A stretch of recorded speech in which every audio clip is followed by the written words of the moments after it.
스트레스는 뭐 만병의 근원이다라는 얘긴 정말 많이 들어보는데 이 스트레스가 정말 직접적으로 소화불량을 일으킬 수도 있나요? 네, 소화불량의 대표적인 원인 중 하나로 스트레스를 들 수가 있는데요. 네. 한의학에서는 스트레스는 간과 밀접한 관계가 있다고 보며 간에 이상이 생길 경우 소화를 담당하는 비위기관에 영향을 끼쳐서 소화불량을 유발하게 된다고 봅니다. 또한 몸이 찬 경우에도 특히 소화력이 떨어지는 경우를 많이 볼 수 있는데요. 이러한 사람은 소화력을 도와주는 약제를 많이 복용한다 하더라도 증상이 개선되지 않는 경우가 많을 수 있으므로 가까운 한의원에 내원하셔서 정확한 진단을 받아보시는 것이 좋습니다. 네. 어쨌든 소화불량은 먹어서 생긴 병이잖아요.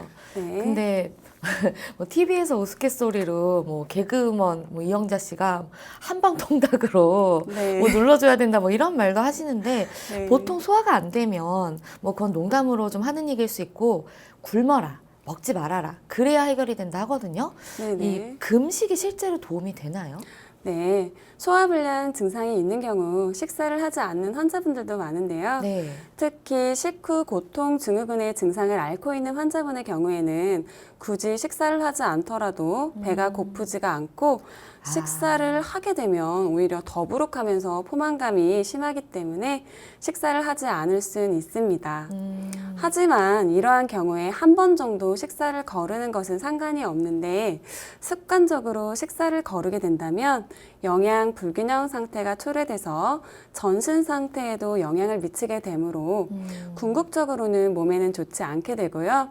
따라서 소화불량이 있을 경우에 무조건 굶는 것이 좋다고 볼 수는 없습니다. 네. 실제로 어쨌든 좀 몸이 안 좋으면 좀 먹고 힘내야 된다. 뭐 이런 얘기도 있잖아요. 네. 굶는 건 좀 안 좋다면 뭐 죽이라든지 이런 유동식은 좀 괜찮지 않나요? 네, 식후 포만감이나 식후 통증 등 소화불량 증상이 있는 환자분들에게 네. 물이나 흰죽, 그리고 무자국에 물김치 등만 먹으라고 하는 경우가 있는데요. 물론 위에서의 배출 기능 면에서 보면 물이나 죽과 같은 유동식은 이제 위에서 배출이 훨씬 빠르게 되지만 배출 기능과 무관하게 증상이 발생되는 경우가 대부분이므로 네. 단순히 유동식을 권하는 것은 바람직하지 않다고 보고 있고요. 또한 위산에 대해서 과감각적인 측면에서 본다면 먹는 음식의 양이 많거나 위에서의 배출을 지연시키는 음식을 섭취하였을 경우 네. 증상이 악화될 가능성은 있어요.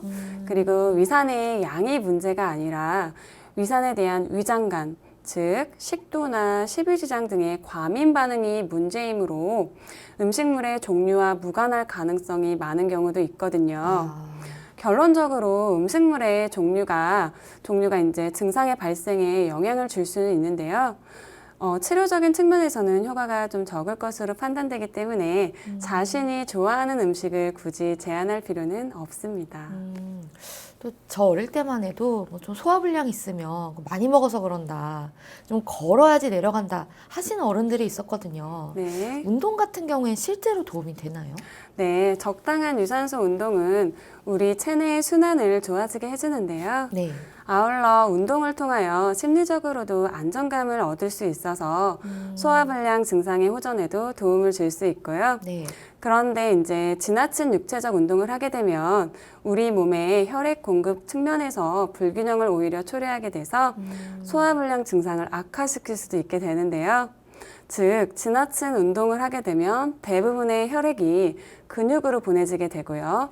내장으로 공급되는 혈액이 상대적으로 감소하게 될 수 있기 때문에 이 상태가 지속되게 되면 일시적인 허혈성 변화를 초래할 수 있고요. 위장 점막의 방어 기전에 문제가 발생할 수 있기 때문에 다만 지나친 육체적 운동은 삼가해 주시는 것이 좋습니다. 지나친 운동은 좋지 않지만 가벼운 운동은 좀 도움이 될 수 있다. 네, 맞습니다.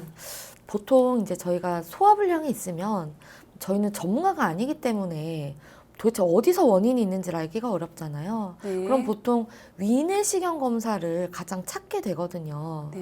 위내시경 검사를 받으면 좀 원인이 좀 정확하게 나오나요? 네.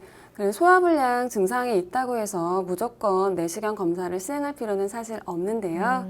그러나 위암에 가족력이 있거나 어떠한 내과적인 치료에도 반응하지 않는 소화불량 증상이 지속되게 된다면 역류성 식도염이나 위암 등의 특정한 질병을 감별하기 위해서 내시경 검사를 반드시 시행해야 하고요. 네. 단순한 소화불량의 증상만 있는 경우에는 단기간에 약물요법과 보조요법으로 우선 치료하게 되는데, 특히 이제 20, 30대의 매우 젊은 나이에도 위암이 발생할 수 있는 확률이라는 게 있으니까요. 네. 한 번 정도는 검사를 시행해 보는 것이 좋고요. 또한 위장 이외에 다른 장기에서 발생한 질환으로 인해서 소화불량 증상이 발생할 수도 있기 때문에 위 내시경 검사 이외에도 두통 및 갑상선 질환과 같은 대사 질환, 그리고 기관지 및 폐질환 등도 같이 감별해 주시면 도움이 됩니다.